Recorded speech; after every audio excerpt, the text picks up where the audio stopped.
Hey, welcome back, guys. Just want to first and foremost talk about the Conqueror today. And, this tank in Tier 9, it's a heavy British tank, runs right up to the 215B. I think probably one of the best things about it is the gun. The gun is absolutely sensational. I'm going to show you a few videos here of some games which I think sort of display the gun handling and how good the gun it is on the tank. It's just so good. Uh, and it is a really solid tier 9, and we don't often have the Conqueror spoken about. We don't hear a lot about it.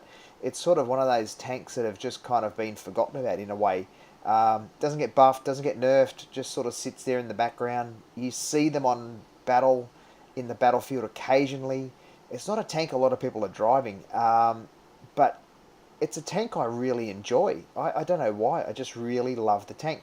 The mobility is not bad. In terms of the actual equipment, I run gun rammer. I run obviously crew to help the crew, so we don't get that optics, accelerator, and extra armor or extra points, hit points. So 150 millimeters, 152 millimeters of armor on the turret, as well as some fantastic gun depression. So the hull itself in Tier 9 is not overly solid. So it can be penned quite easily through the hull. So it is a bit of a hull down tank. And the best way to do that is obviously using the gun depression. It does actually climb up and down hills fairly well too. So for a heavy tank, it's actually reasonably mobile. You see, we're getting along here at 34 kilometers an hour. We're running with the mediums, and look at this gun. You'll see some really cool stuff. Look at that shot, 400 damage onto the turret at a T54E1, and I had literally a very small area to hit on that tank. But this tank just does it with ease. The British gun in this tank is just fantastic, and it really does do a really good job. Except for there, but I was suffering a little bit of lag. If you see the frames per second down the bottom, down to 38 at that time, which really mucks me around sometimes when I'm recording. So I have to sometimes compensate for that. And you just see it's a bit jittery. It is what it is. What can I do? Anyway, get back to the tank. You can see what we're doing here. We're just using these hills and berms here to try and keep as much of the bottom of the tank covered as possible, and only exposing our turret and the actual gun itself. That's really all I want people to see on the other side is the gun. And you see what I'm going to do down here with the T28 is I'm actually put a shot in while he's turning. He tracks me, but I'm going to run straight into him, and look at that, pen straight through the front of him for a 205 damage. Yeah, I used APCR. He put another shot into me, but I want to clear him. They're a dangerous tank, fairly underrated actually. A lot of people don't like them, but I was fairly effective in one of those things. ISU 152 can do a lot of damage. We clear him as well. So you can see it's got a decent amount of hit points. You can use some of them up, because while it's easily penned, you don't sustain a lot of damage. So therefore you can actually use up some of those hit points in doing this. And yeah, it's a heavy tank, but heavy tanks aren't designed to be just driven out into the fire and just getting yourself toasted like that, because no one likes burnt toast, and at the end, if you're all nice and crispy, that's not a good look. So we just missed out on a Top Gun there. We almost got a kill steal, but we didn't. But you can see the tank, the way it performs, and in that regard, we did nearly 1,850 damage, which is not fantastic, but we got 3 kills, and we got 3 critical kills. We killed the ISU, we killed the T28, so we killed the big guns on their team, and a lot of the guns that a lot of people are actually quite scared to take on. Now, this game here is a really good example of what we're talking about in relation to the gun and also the gun depression. You can see I've pushed up here. You watch this shot.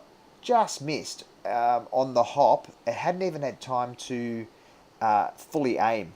But this next shot, you'll see, we pen him for 397 through his turret on an E50, which I just think is remarkable. We take a bounce on our right here. You watch this. Bounce 460, I think it is, bounce from a Ferdinand. We're going to take a shot here. That's okay. I've got plenty of hit points, and I know I'm going to out-damage this bloke. And I'm going to put myself in a great position here. So I just missed that shot. It was a bit low. I'm not running V-stab on this yet. I'm going to unlock that. And I push up here. I didn't realise the Ferdinand could actually hit me. So he did. Put one in. Missed. Well, I actually didn't miss. Hit the top and bounced off the very edge of the top of his tank. And now I've actually got 4 guns here looking at me. So what I'm doing is moving the tank around. So I'm not keeping my target, or not being a target that's sitting there. And now I just want to cap out C, because that was my original mission. Get C capped and move up here, get rid of this 30. He's done and dusted, ruined his whole day, and now we're going to move in here on the E50. Can't quite get a shot on him, so I've got to relocate and put myself out into the spotlight here. Look at that, precision. Now, E75 clocked me from all the way back there, which was a pretty good shot, really. But now what I'm going to do is, I know my reload's faster than his, and I can put one straight through his drive wheel. E75 on an angle is a hard tank to pen, not for this gun, straight through him. So this IS-3 is pushing up and he wants to do some damage on me. I bounce another one from the E75 and put one into him for 442 damage. Now, I've taken a fair bit of damage here, but I've done a fair bit of damage. And I know this IS-3 is now distracted, so I'm going to start putting damage in on him. 345 damage. Do you see what I'm starting to say here in relation to this gun? You know, it's reloads, bang, another one. He shoots and misses because of Russian technology. Sorry, Russians, I really do like you. I love your accent, actually. It's so cool. But we just keep putting damage in, and I'm going to take this IS-3 out. I switched to APCR here, only because I just want to make sure I get the kill. And they can bounce off the front of any IS, so especially from 3 upwards. So you've got to be careful with that. And now we push down, and this is a really good win, and it is a first-class game for the Conqueror. You wait to see the damage we do in a very short space of time, and it's just remarkable. 3,364 damage. We had good experience, good credits, top scored obviously across the whole game. But you can just see by that game there how well the gun works, how well the tank works in that environment, and what sort of position you can put yourself in. Now, Dynasty's Pearl, I gotta say, I'm not a big fan of this map.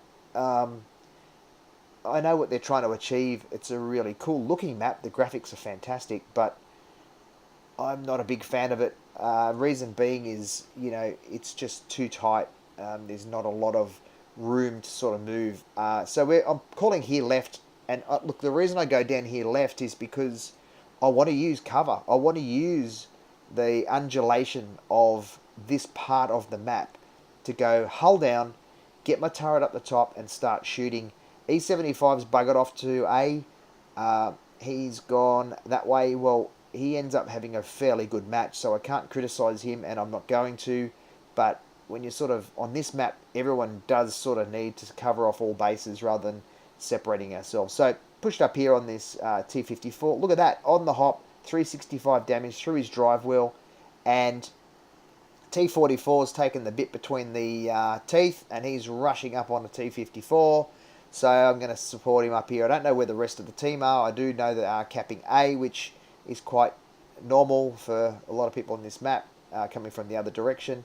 But you watch, I'm not going to worry about that guy. I'm going to go straight up to the Tortoise because I know he's a big hitter, and I want to put shot through his front lower plate. Again, I'm not trying to expose myself here because he can do some real big damage on me. I tried to get this shot and just wasn't quite high enough.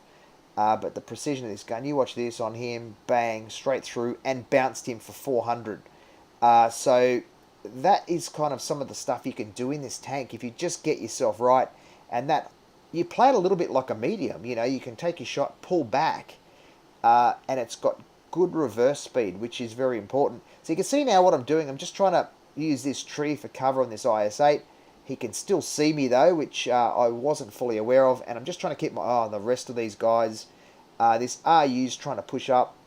He's not a big threat to me. IS-8 penned me through the side of the turret. So you got to be careful with the turret. It's only really effective when you're looking at the other guy. Bad shot there. Hit the mantlet, unfortunately, on that E1. But I will get my revenge on him a bit later on. Now, this Tiger, you can see, got enough down to get another 300 into him. He turns around and takes a shot at me. Tracks me, which is fine. And I'm just still staying here. See an opportunity here. Take the RU out. And now what I'm going to do is the guys on the left flank are taking care of that IS-8. I'm going to go up here and take on these guys. I bounce a shot from an IS-6. You can see what I'm talking about. By keeping yourself hull down, you can really bounce a lot of shots. Game's in a little bit of balance here with 3 on 3. Now it's down to 2 on 3 and E1's on fire. I'm going to push past the IS-6. He's not a big concern. The E1 is. 3 rounds from him can really damage anyone and ruin their day. And we're about to ruin the day of the IS-6 with another 300 damage. And he gets finished off by our teammate, the E75. Another great game there. So you can see my point with the E7, with the Conqueror. It is such a great tank. I really do love it. I'm not going to sell it. I'm looking forward to the the FV215 as well. But the Conqueror, it's going to stay in my garage. I'm going to upgrade it. I'm going to do everything. Hey guys, thanks so much for the support on the channel. It's really rocking along, and I'm getting new subs all the time, and I really do appreciate it. So thanks. Keep up the hard work, and thanks for liking the vids, and stay on board. See ya.